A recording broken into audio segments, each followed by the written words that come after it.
ran into a buzzsaw, a really good Eastern Illinois basketball team, which did not surprise me. We had a week to prepare. We knew exactly what they brought to the table. We knew that they were more than just one or two players. Again, this basketball team at Eastern Illinois, I got to give them 100% credit. They're a very, very solid basketball team. They don't beat themselves.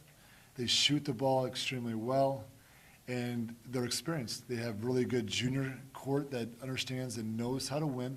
And they've been to a lot of places this year and won against Xavier, that's an Elite Eight team, Bradley, University of Bradley, Illinois State. They've beaten some quality basketball teams. They're undefeated in our league for a reason. And we got to take this game tonight, and we got to learn from it.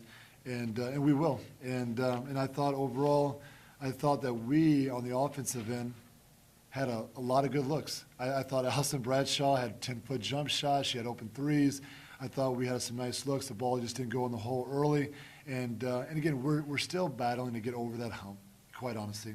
And that's going to be our struggle probably all year, just trying to get over that hump, having confidence. We really honestly are playing really well in practice. We're growing as a basketball team, but we're just not yet carried over to the court. And I think what that is, quite honestly, is confidence. And we just got to start gradually getting in that, and they got to kind of do some soul searching themselves and get that confidence. What, like Eastern Illinois, the way, he took over programs kind of down, and first few years they weren't much, and now they're last 4 years their record. I mean, is that a blueprint kind of what you want to follow? Yeah, there's no question about it. I think they got a good mix of kids. They got some athletes, they got some shooters, they got a little size. I think that's exactly what I want to do, and we will. We have everything in piece here at Southeast to be able to get that kind of program. We have a great location, great facilities, a great university, great support, and we will. And again, I love my basketball team. I'm going to fight for my basketball team, but there's no question about it. It is going to help when we bring in a couple of recruiting classes. It's going to be a different show. And but it's just, again, we're learning, we're growing, and we got to stay patient. And it's very difficult because I'm very competitive. But again, I'm going to learn from this, and I'm going to learn from Eastern because if I want to be the best. You got to learn from the best. You find at times where kids rush shots in a particular succession, and then that flow kind of feeds into the other side of the court. No question about it. Shot selection, sometimes we rush. And one, I think Brittany's a very, very good basketball player. She rushed a couple threes. And honestly, I told Brittany, until your shooting percentage goes up at the three, that's not a good shot. We need to be smarter. And quite honestly, I think what happens a little bit, I think the fatigue sets in a little bit. I think it's, that's an easy shot to shoot. And not just Brittany, it goes for everybody. And we just got to be a little smarter, a little bit tougher, and, just take good shots because you're right. When we take quick shots, then we got to get back on that defensive end and defend. And we need to be a little smarter.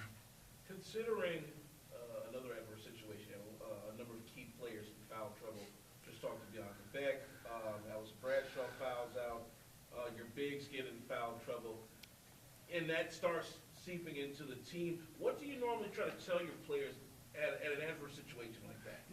We called timeout. We talked about that. I said things aren't going the way we like them to go, but this is where we got to really be smart. We got to come together.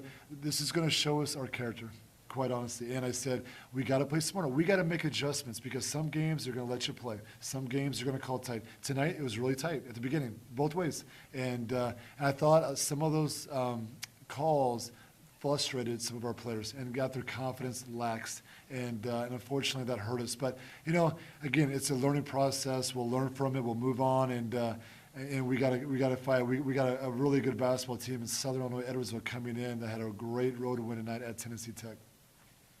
One more question. Yeah, they won at Tech, huh? They were down 10 at half or 15 at half, came back and beat them in the second half. A very, very good basketball team. Yeah. Very good. 51 for Eastern Illinois. I'm quite sure you're going to talk to your bigs about how she plays and how you want them to play the same way. No question. And you know what? I made a comment to him after the game. The one thing I like about Eastern's bigs, and especially at 51, she just keeps going. If she doesn't get the ball, she doesn't complain. She just keeps ducking in. She keeps playing hard. She'll go get an offensive rebound. She'll go right back up. She doesn't stop. And that's what you got to do. And I always been told as a shooter, you always can find ways to score. You can go get all the offensive glass. You can go be a screener and slip. You can do different things, and that's what 51 does. She's a quality basketball player. I've known this young gal for quite a while, being a Chicago kid, and she's a nice player. She's a nice player. I appreciate it.